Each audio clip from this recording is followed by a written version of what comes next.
Before you rush off to make a fortune, I want you to do something. Sit down, find a comfortable chair, and just sit quietly. I know, it sounds ridiculous. Time is money, so why am I telling you to waste it? But let me tell you, this 1 hour of quiet thinking might be more valuable than the next 10 years you spend scrambling around blindly. Too many people spend their entire lives chasing something they've never even seen clearly. They're like a dog, chasing its own tail, running until they're panting and dizzy. But in the end, they've got nothing to show for it but exhaustion. The money is a wonderful servant, but a terrible master. You've probably heard that saying, but you haven't really understood times it. When money is your servant, it does your bidding. It buys you food so you don't go hungry.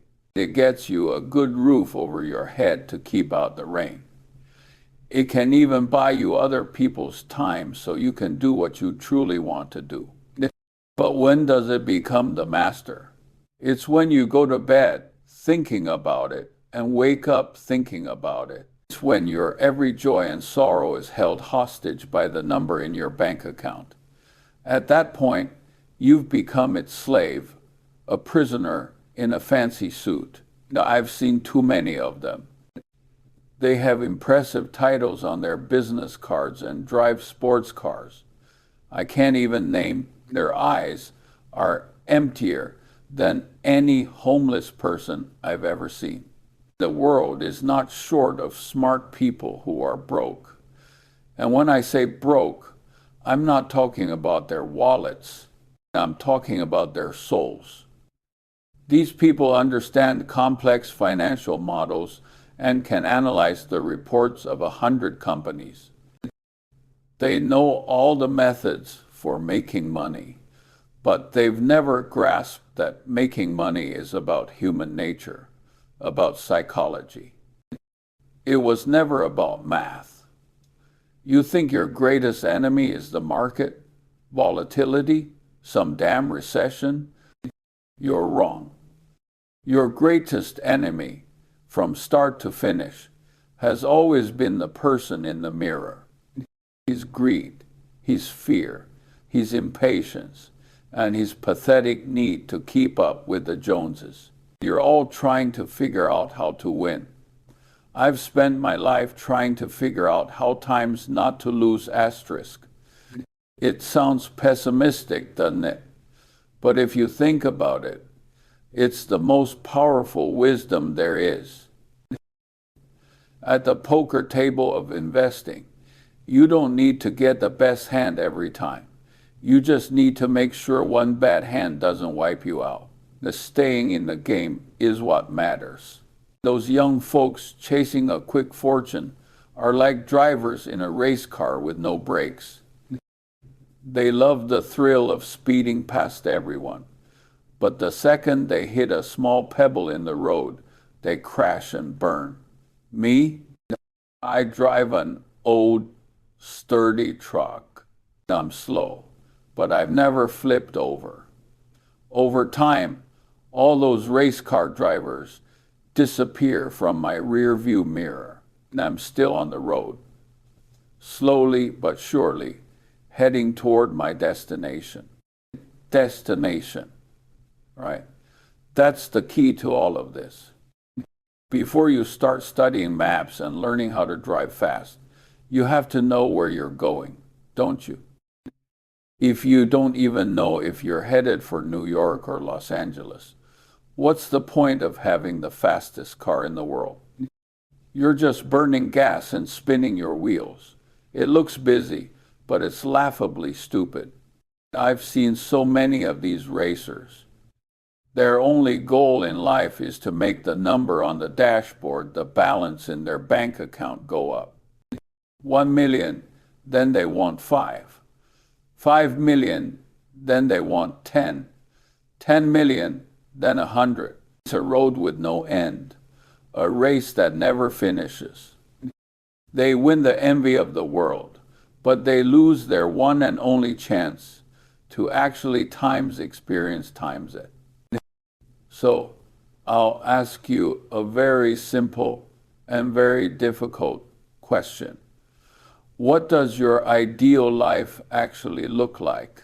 And don't give me those vague buzzwords like financial freedom or travel the world. Those are slogans, not a life. I want you to describe it in detail, like you're directing a movie. What does an ideal Tuesday look like for you? What time do you wake up? What's the first thing you do? Is it brewing a great cup of coffee and reading on the porch? Or is it a walk in the neighborhood park? Who do you eat lunch with? Spend your afternoon doing?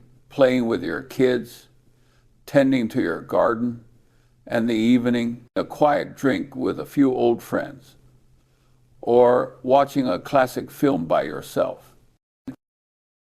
You see, when you start thinking about these details, you'll find that many of the things you thought required a fortune are not that expensive at all. A great cup of coffee, how much can that cost? A good book, the joyful time spent with family and friends, is something money can't buy anyway. This movie of a life that you're directing, what role does money play? Is it a background actor, or is it the star hogging every scene? It should be the stagehand who sets up the scene, prepares the props, and then quietly steps backstage. It shouldn't be the egomaniac who hogs the spotlight and steals all the lines. That once you figure out this why, you'll understand the how. When you know your destination is a quiet cabin by a lake and not a penthouse in a noisy city, the vehicle you need is naturally different. The amount of money you need then becomes a specific number. That number is your enough. Knowing what is enough is one of the greatest forms of wisdom. People who don't know what enough is are like thirsty travelers who think they can quench their thirst with seawater. The more they drink, the thirstier they get until they die of it. What your neighbor buys is the worst possible benchmark for your finances. This is the most common and fatal form of stupidity I see. People don't buy things for their own needs. They buy things for the approval of others. Your neighbor gets a new car, and suddenly your old one feels like it's mocking you. Your friend posts vacation photos on social media, and suddenly your own life feels dull. This is an arms race, a war with no winners. Because above your neighbor is a richer neighbor, and beyond where your friend went is a more luxurious destination. You're spending your own hard-earned money to fill a bottomless pit of vanity defined by others. Like a clown, exhausting everything you have for the applause of others. True wealth is the freedom of your time. It's not the freedom to buy whatever you want. It's the freedom to not do whatever you don't want to do. The moment you can wake up in the morning and have complete control over how you spend your day, not held captive by a job you dislike or a boss you despise. At that moment, you are wealthier than 99% of the people on this planet. The greatest value of money is to buy back your own time, to reclaim the hours you were forced to sell to a boss in exchange for a paycheck, and then to use that time that is completely yours to do the things that make you feel that it's good to be alive. So, you have to learn to separate the signal from the noise. Every day, the market is filled with thousands of voices. The stock is going to the moon. That industry is the future. Most of this is just noise. Its purpose is to stir up your greed and fear, to make you act impulsively and hand your money over to them. What's the signal? The signal is a simple, timeless truths that haven't changed in decades. Things like buying good companies at a fair price and then doing nothing. Things like investing in yourself, learning a new skill, maintaining a healthy body. The signals are quiet and boring, but like the North Star, they always point in the right direction. The fastest way to get where you want to be. Anything that promises to make you rich quick is hiding a trap to make you poor even quicker. The compound interest, that thing they call the eighth wonder of the world. Its best friend isn't some complex technique. Its best friend is times time asterisk. Give it enough time and it can turn a small sum into a mountain of gold. But people are impatient. They think planting a tree is too slow. They want a forest to appear overnight. So they gamble, they speculate, they chase the hottest trends. And the result? Not only do they not get their forest, they lose the one small seed they started with. In my life, I've seen very few people get truly rich by day trading and jumping in and out of the market. But I've seen countless ordinary people build astonishing wealth through patience and long-term holding. You need to be a farmer, not a gambler. What does a farmer do? He plants in the spring, weeds in the summer, harvests in the fall, and rests in the winter. He follows the rhythms of nature. He knows some things can't be rushed. He doesn't throw all his seeds down just because the weather is nice today, nor does he lose sleep because his neighbor's field was harvested a bit earlier. He focuses on his own patch of land. He trusts in time and patience. The gambler's mind is always on the next hand. If he wins, he wants to win more. If he loses, he's thinking about how to win it back on the next turn. His emotions are completely controlled by random chance. In the long run, who do you think comes out ahead? Before you start saving money, learn how to spend it. I know, that sounds strange too. What I mean is, you need to learn to spend money on the right times things. Every dollar you spend is a vote for the world you want, for the life you want. You spend money on a book, you're investing in your mind. You spend money on a fitness class, you're investing in your health. You spend money to take your family out for a good meal. You're investing in your relationships.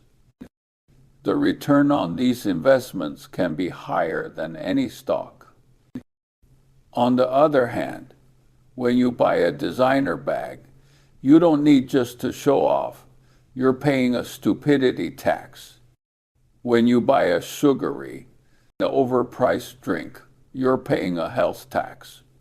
Before you can start building wealth, you've got to plug the leaks in your bucket. I know a young man, brilliant guy, graduated from a top school in his early 30s. He made more money through savvy investments than most people make in a lifetime. He called me, but his voice was filled with confusion. He said he'd hit his financial targets, but felt emptier than ever before. He asked me, "What's next?" I asked him, "Before you made all that money, did you ever stop to think about what you wanted it for?" There was a long silence. Then he said, "I thought I'd figure that out after I got the money." You see, that's the whole problem. People treat money as a panacea for all of life's problems. They think that if the number in their bank account is big enough, then happiness, meaning, and fulfillment will just magically appear. That's the biggest misconception in the world. Money only solves money problems. It can pay your bills, and it can stop you from worrying about your next meal. That's a vital function, and I'd never deny it. Poverty robs people of their dignity and their choices. But once you cross that threshold of basic needs, the happiness money can buy begins to diminish rapidly. It can't fix a broken relationship. It can't give you a healthy body. And it certainly can't tell you what you're living for. The answers to life's most fundamental questions must be found within. You will never find them in your bank statement. So, I'll say it again. Before you become an expert at making money, first strive to become an expert at living. Figure out what it is that makes you feel genuinely happy, not the kind of happy you perform for others, but truly, deeply joyful. Is it a profound conversation?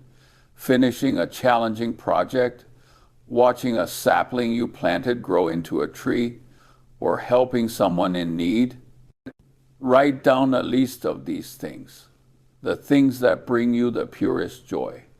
That list is your life's treasure map. It is the ultimate blueprint for your financial plan.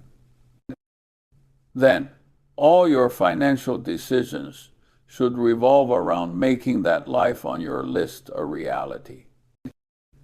How much money do you need to be able to spend every afternoon painting in peace?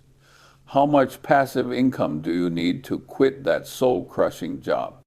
See, when the question becomes this specific, everything becomes clear. The financial planning is no longer a competition against others. It becomes a deeply personal and creative process. Not just building an investment portfolio, you're building the life of your dreams. Don't let your life become a balance sheet. I've seen too many successful people whose lives can be quantified perfectly. So many properties, so many shares of stock, so many company holdings. Their achievements are clear at a glance. But if you ask them about their happiest memory, they have to think for a long time. If you ask them when they last had a real belly laugh with their kids, they might just stare blankly. They won the numbers game but lost the story. Their life is a pristine financial report, but it's completely cold to the touch. They're lying on their deathbeds looking back. All they might see is a pile of cold, hard numbers and a lifetime of regret. I've lived a long time. I've seen economies boom, and I've seen bubbles burst.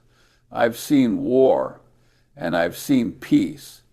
I've found that the things that truly last, the things that make a person feel truly rich, have never been about money. It's a healthy body that still lets you taste your food and feel the sun on your skin. It's close relationships with people who cheer for you when you succeed and give you a hug when you fail. It's an inner peace that lets you sleep soundly in a world full of uncertainty. It's a never-ending curiosity that keeps you passionate about the world, even when you're 90. These are the true assets of your life. Money, at best, is merely the wall of the castle that protects these treasures, but it is never the castle itself. So, before you charge out to conquer the world, come back and conquer yourself first. Spend some time alone. Ask that inner voice you've been ignoring for so long what it truly wants. And once you have a clear answer to that ultimate why, You will find that all the technical questions of how become astonishingly simple because you will have a powerful internal compass. And at every crossroad filled with temptation and fear, it will point you without hesitation down the one true path. That path may not be the fastest or the most crowded, but it will be the one that leads you home. Don't wait until you've won the world only to realize you've lost yourself. That would be the greatest tragedy in the universe.